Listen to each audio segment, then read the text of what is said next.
यहाँ पर हम देखते हैं घाट सेक्शन में कार्य करने के नियम क्या हैं, किस तरीके से घाट सेक्शन में काम किया जाता है।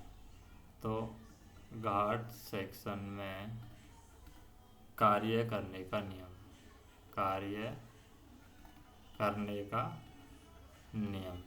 तो सबसे पहले हम देखें कि घाट सेक्शन का विवरण है मंडलों की संचालन समय सारणी में दिया जाता है, यानी वर्किंग टाइम टेबल है। तो मंडलों की संचालन समय सारणी में घाट सेक्शनों का विवरण दिया जाता है। घाट सेक्शन में गाड़ियों का संचालन किस प्रकार करना है उसका उल्लेख भी संचालन समय सारणी में दिया जाता है। तो इसमें WTT संचालन समय सारणी है, इसमें क्या क्या चीज़ बताई जाती है। संचालन समय सारणी, संचालन समय सारणी में बताया जाता है कि मंडल के अंदर कौन कौन से घाट सेक्शन हैं, और संचालन समय सारणी में ही बताया जाता है। तो संचालन समय सारणी के अंदर घाट सेक्शनों के बारे में बताया जाता है कि मंडल में कौन कौन से घाट सेक्शन हैं, और संचालन समय सारणी में ये बताया जाता है कि घाट सेक्शन के अंदर गाड़ियों का संचालन किस तरीके से करना है, वह भी यहाँ पर संचालन समय सारणी में बताया जाता है। तो यहाँ पर हम देखें कि जो स्टेशन घाट सेक्शनों में स्थित हैं उन स्टेशनों पर गाड़ियों का संचालन किस प्रकार किया जाएगा, इसका पूर्ण विवरण भी उस स्टेशन के स्टेशन संचालन नियम में दिया जाता है। तो जो स्टेशन हमारे घाट सेक्शन में आते हैं उन स्टेशनों के स्टेशन संचालन नियम यानी स्टेशन वर्किंग रूल SWR, उन स्टेशनों का स्टेशन संचालन नियम है, उसमें भी बताया जाता है कि उस स्टेशन पर गाड़ियों का संचालन किस प्रकार से किया जाएगा। तो मध्य रेलवे जो सेंट्रल रेलवे है मुंबई मंडल में कौन कौन से सेक्शन हैं जो कि घाट सेक्शन में आते हैं। पहला है हमारा कसारा, ये कसारा घाट सेक्शन है। दूसरा है हमारा इगतपुरी, ये है हमारे पास में घाट सेक्शन है इगतपुरी। उसके बाद में है करजत हमारे पास में घाट सेक्शन है। फिर है लोनावाला है, ये हमारे पास में घाट सेक्शन है लोनावाला। और नागपुर मंडल में हम देखेंगे, ये तो है हमारे मुंबई मंडल में कसारा, इगतपुरी, करजत और लोनावाला। फिर हमारे नागपुर मंडल में हम देखें, नागपुर मंडल की बात करें तो नागपुर मंडल में है धाराकोल, मारामझिरी, तीगांव और चिचोड़ा घाट सेक्शन में है। तो घाट सेक्शन में गाड़ियों के संचालन के लिए क्या क्या सावधानियां बरतनी हैं, तो वो सावधानियां हम देख लेते हैं। कौन कौन सी सावधानियां हमें घाट सेक्शन में गाड़ी चलाते समय बरतनी है। तो पहली सावधानी हम देखें, घाट सेक्शन में चलने वाली गाड़ियों की मार्शलिंग नियम अनुसार होनी चाहिए। अगर हम घाट सेक्शन में चलने वाली गाड़ियों की मार्शलिंग कर रहे हैं तो मार्शलिंग है वो नियम अनुसार होनी चाहिए।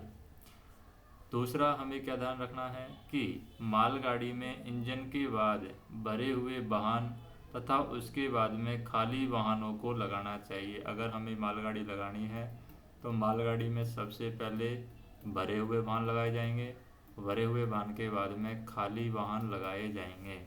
तो सबसे पहले मालगाड़ी में इंजन लगाया जाएगा, मालगाड़ी में इंजन के बाद में भरे हुए वाहन लगाए जाएंगे और उसके बाद में खाली वाहन लगाने चाहिए।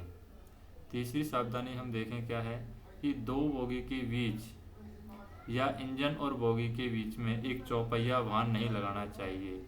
कोई भी दो बोगी हैं तो दो बोगी के बीच में चौपहिया वाहन हमें नहीं लगाना है, चौपहिया वाहन नहीं लगाना है। या फिर इंजन और बोगी के बीच में भी हमें चौपहिया वाहन नहीं लगाना है। तो दो बोगी के बीच या फिर इंजन और बोगी के बीच में चौपहिया वाहन हमें नहीं लगाना है। अगला पॉइंट है हमारे पास में, अगली क्या सावधानी है कि घाट सेक्शन में चलने वाली गाड़ियों का भार निर्धारित सीमा के अंतर्गत ही रहना चाहिए। जो घाट सेक्शन में चलने वाली गाड़ियों का भार है वो भार किसके अंदर होना चाहिए, निर्धारित सीमा के अंदर होना चाहिए। निर्धारित सीमा से बाहर नहीं होना चाहिए। पांचवा पॉइंट है हमारा सावधानी में कि जिन सेक्शनों में वैंकर इंजन लगाने के अनुदेश दिए गए हैं वहाँ पर गाड़ियों को बिना वैंकर इंजन के नहीं चलाना चाहिए। यानी जिन सेक्शनों में वैंकर इंजन लगाने का अनुदेश दिया गया है, जिन सेक्शनों में वैंकर इंजन लगाने की प्रावधान किया गया है, वैंकर इंजन लगाने के आदेश दिए गए हैं, उन सेक्शनों में या वहाँ पर गाड़ियों को बिना वैंकर इंजन के नहीं चलाना चाहिए। छठवां पॉइंट है, घाट सेक्शन में उन्हीं चालकों को गाड़ी चलानी चाहिए जो घाट सेक्शन में गाड़ी चलाने के लिए प्रशिक्षित हैं।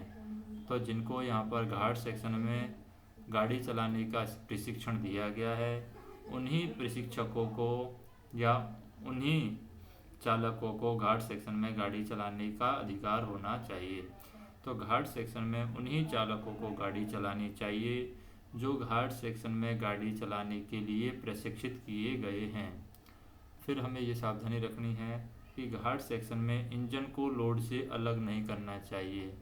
कभी भी घाट सेक्शन में इंजन को लोड से अलग नहीं करना चाहिए।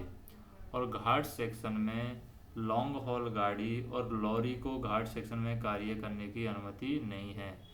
जो हमारी लॉन्ग हॉल गाड़ी होती है उसको घाट सेक्शन में कार्य करने की अनुमति नहीं है, और हमारी जो लॉरी होती है, लॉरी को भी घाट सेक्शन में कार्य करने की अनुमति नहीं है।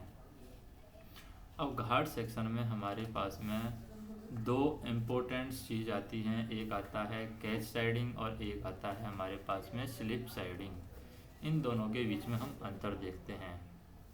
एक है हमारे पास में कैच साइडिंग, कैच साइडिंग क्या होती है, उतार पर बनाई जाएगी। कैच साइडिंग कैच करना, उतार। और स्लिप साइडिंग मतलब चढ़ेगी तभी स्लिप होगी, तो स्लिप साइडिंग। अब इनमें अंतर हम देखते हैं। पहला अंतर है कि कैच साइडिंग के अंदर 80 में 1 का उतार होता है।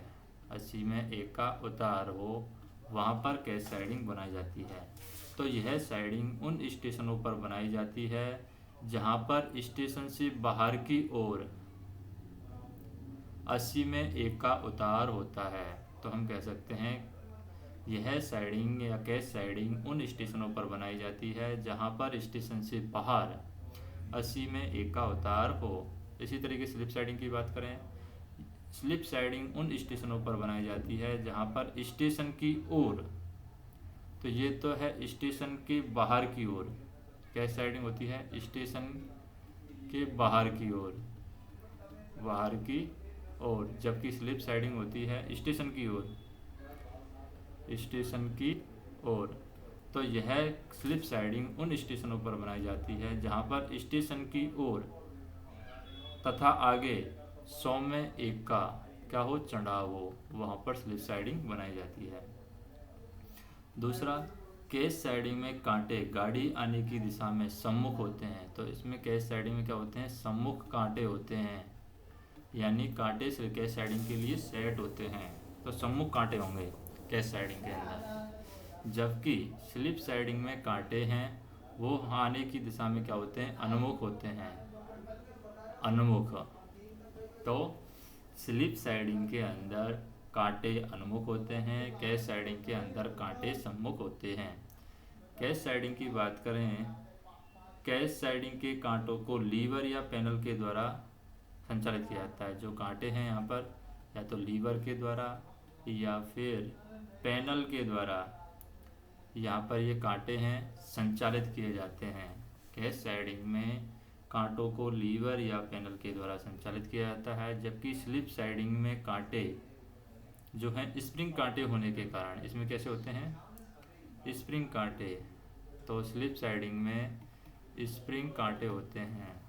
तो स्लिप साइडिंग के कांटे स्प्रिंग कांटे होने के कारण गाड़ी के चक्कों के द्वारा अपने आप ये संचालित होते हैं। तो स्लिप साइडिंग के जो कांटे हैं, स्प्रिंग कांटे हैं, वो गाड़ी के चक्कों के द्वारा अपने आप संचालित होते हैं।